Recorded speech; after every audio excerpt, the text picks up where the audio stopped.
पूजा ने द्वार खटखटाया तो एक छोटा बच्चा आकर अपरिचय और असमंजस भरी आंखों से उसे तकने लगा। पूजा को भी समझ नहीं आया कि क्या करे। यह बच्चा कौन है पता नहीं। नेपालिन ताई के अलावा उसने इस घर के किसी भी सदस्य को नहीं देखा है। तभी बच्चे ने लौटते हुए रिक्शा वाले को देखा और वह चहका, रिक्शा, ये कौन है? रिक्शे वाला पीछे घूमकर हंसा और चला गया। पूजा ने गुड़िया को गोद से उतार कर कहा, मैं गुड़िया की माँ हूँ और तुम कौन हो? वह बच्चा अंदर गया और अपनी माँ का पल्लू पकड़ उसे खींच लाया। पूजा को समझ नहीं आया कि वह कौन होगी। जल्दी से पूछा उसने, कैसी हैं ताई जी? वह स्त्री अंदर की ओर संकेत करके बोली, जाओ देख लो। और वह अपने बच्चे को लेकर बाहर चली गई। मतलब वह बाहर की ही होगी। पूजा ने अपनी चप्पल और गुड़िया की सैंडल उतारकर एक कोने में रखी और बैग को ढकियाती हुई अंदर गई। उसने पुकारा, ताई जी। कोई उत्तर नहीं आया। गुड़िया उसकी गोद से उतरकर उछलती कूदती दूसरे दरवाजे से अंदर चली गई। पूजा पहले दरवाजे के भीतर आकर बस 2 पग ही बढ़ा पाई। कमरे पर दृष्टि डालकर वह स्थिति का अनुमान लगाने लगी। छत और दीवारों पर जाले थे। खिड़कियों और दरवाजों के पर्दे गंदे थे। तख्त की चादर कुछ साफ थी। 8 कुर्सियां कमरे में थी। उन पर धूल नहीं थी। फर्श और मेज पर धूल थी। यानी लोग कुर्सियों पर बैठे तो हैं, पर यहाँ कुछ खाया पिया नहीं गया होगा। 3-4 दिन से झाड़ू पोछा नहीं हुआ होगा। वह खड़ी की खड़ी ही थी कि गुड़िया एक स्त्री का पल्लू खींच खींच कर उसे अपनी माँ की ओर लाती दिखाई दी। ओह, तो इसने उस बच्चे की नकल की जो अभी अभी बाहर गया है। वह भी ऐसे ही अपनी माँ को खींच लाया था। पर गुड़िया की माँ तो यहाँ खड़ी है। किस अपरिचित को खींच ला रही है यह? वे आई तो देखा, अपरिचित नहीं, ये तो नेपालिन ताई ही हैं। ओह, रुग्ण देह। पूजा ने लपक कर उनके पैर छुए और उन्हें बाहों में भरकर कहा, ताई जी, मुझे पहचान रही हैं? मुश्किल से आंख खोल पा रही थी वे। पूजा ने संभाल कर उन्हें तख्त पर बिठा दिया। फिर सावधानी से उनके पैर भी तख्त पर कर दिए। पीठ पीछे तकिया लगाकर उन्हें आराम की मुद्रा दी। वे आंखें खोल खोल कर उसे पहचानने के प्रयास कर रही थीं। पूजा बोली, मैं पूजा हूँ ताई जी, उदय की मौसी की बहू, आपकी देवरानी के भांजे की पत्नी। उदय की शादी में मिली थी आपसे, याद आया? ताई ने हाथ उठाकर उसे आश्वस्त किया। मुस्कुराने के प्रयास में वह चेहरा और भी निरीह हो गया था। गुड़िया ने बैग से अपने खिलौने निकालकर फर्श पर फैला दिए थे और वह खेल में मगन हो गई थी। पूजा को राहत मिली। उसने ताई जी के हाथ सहलाते हुए कहा, यहाँ कौन कौन है आपके साथ? बहुत मुश्किल से वे बोली, कोई नहीं। ओह, पूजा के भीतर सहानुभूति की लहर दौड़ी। उसने झट से कमर में पल्लू खोसा और बोली, आपके लिए कुछ बनाऊं? खिचड़ी दलिया कुछ? मैं अपने मायके से आ रही हूँ। कचौड़ियाँ हैं मेरे पास, आप खा सकेंगी? जैसा कहें वैसा करूं? उत्तर में वे फुसफुसाईं, आधी कचौरी दे दो और चाय बना लाओ बहू। हाथ से रसोई की ओर संकेत करके उन्होंने आंखें बंद कर ली। पूजा ने खाने का सब सामान निकाला और रसोई में गई। सब देखभाल कर पहले हाथ मुंह धोया, गैस जलाकर चाय चढ़ाई और कचौड़ियाँ गर्म की। अचार के साथ 2 प्लेट में कचौड़ियाँ रखकर वापस कमरे में गई।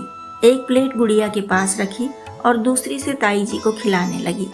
4 निवाले खाकर ही ताई जी ने हाथ हिला दिया। पूजा चाय बना लाई। चाय पीकर ताई जी को पिलाकर सब बर्तन समेटे और उन्हें धोकर रखाई।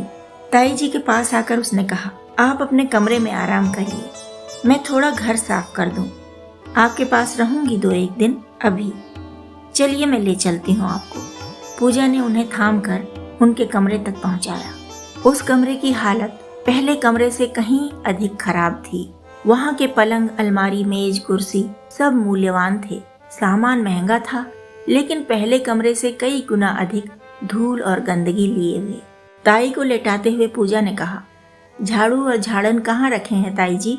पहले यही कमरा साफ कर दूं। ताई ने जिस तरफ उंगली दिखाई थी, पूजा उधर खोज कर ले आई। जाले साफ किए, झाड़न हर तरफ चलाया। धीमे धीमे बातें भी करती रही। स्वास्थ्य का हाल लेती रही, परिवार का हाल पूछती रही। झाड़ू पोछा करते करते पूजा थक गई। उसे संकोच हुआ, कैसे कहे कि थक गई हूँ, आराम करना चाहती हूँ। तभी गुड़िया मचलने लगी। उसे नींद आ रही थी। पूजा ने उसे ताई जी के बगल में लेटाया और थपकते थपकते बातें करती रही। धीरे से वह खुद भी लेट गई। जब तक गुड़िया सोई उसकी थकान भी उतर गई थी। वह रसोई में गई। काफी अव्यवस्था थी। उसे संभालना ही उचित लगा। तभी फोन की घंटी बजी। पति से डांट पड़ी कि पहुंचकर बताना तो चाहिए था। पूजा ने हंसी दबाकर कहा, मुझे नए नए अनुभव मिल रहे थे, मैं पुराने लोगों को भूल गई। ताई जी बीमार हुई थीं, उनके गांव वाले अस्पताल ले गए थे, अब घर पर हैं, दवा खा रही हैं। गांव की एक औरत आती है सुबह शाम, इनका काम कर जाती है थोड़ा बहुत, लेकिन फूहड़पन है उसमें, सफाई नहीं, व्यवस्था नहीं। 4,000 महीना ले रही है। 3-4 दिन में ताई जी की बड़ी बेटी आने वाली है। तुम कहो तो मैं उसके आने के बाद ही घर आऊं। वहाँ कैसा चल रहा है? दीदी है ना तुम्हारे पास? उत्तर मिला, हाँ दीदी 24 घंटे यहीं रहती हैं। अपने घर 1-2 बार फोन कर लेती हैं बस।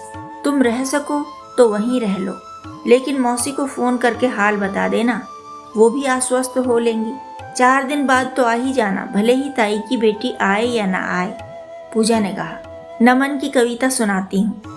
जिसके घर का नाम हो राम रसायन, वह नहीं कर सकता परहित से पलायन। 4 दिन बाद के हाल 4 दिन बाद ही पता चलेंगे। फोन रखकर उसने रसोई साफ की, व्यवस्थित की और ताई की क्यारियों की ओर चली गई।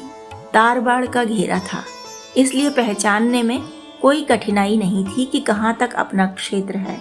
बड़े चाव से उसने कुछ मटर की फलियां तोड़ी, टमाटर तोड़े और गुड़िया के पास आई तो देखा ताई और गुड़िया दोनों ही नींद में डूबी हैं। उसने मटर छीली और रसोई में रखाई। फिर सेम की बेल से सेम तोड़ी, अमरूद तोड़े, धो काट कर रखे, आटा गूंदा और फिर आकर गुड़िया और ताई को जगाया। उठिए, सांझ उतरने वाली है।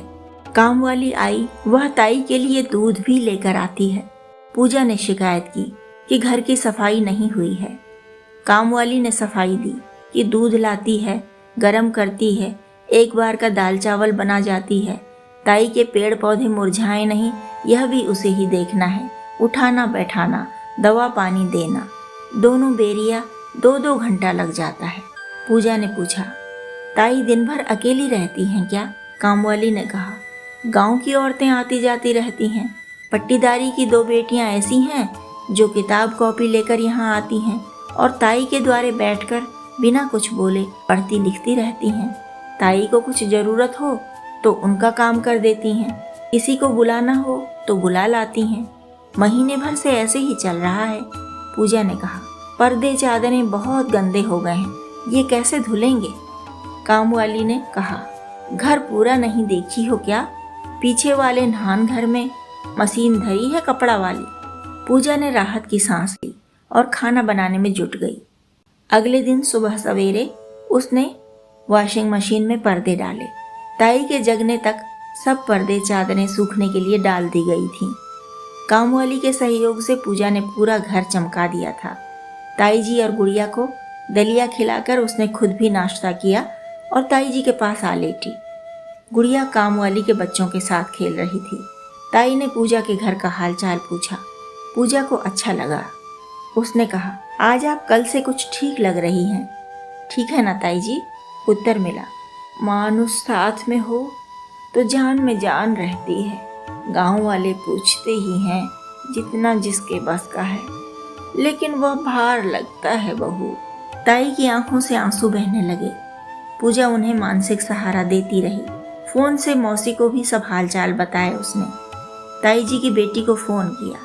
उसने चौथे दिन पहुंचने का वादा किया। पूजा ने सारी सूचनाएं मिलाकर अपने पति तक पहुंचाई। गुनगुने पानी से ताई और गुड़िया को नहलाने के बाद उसने पर्दे टांके, बाकी कपड़े तहाए और खिचड़ी बनाई।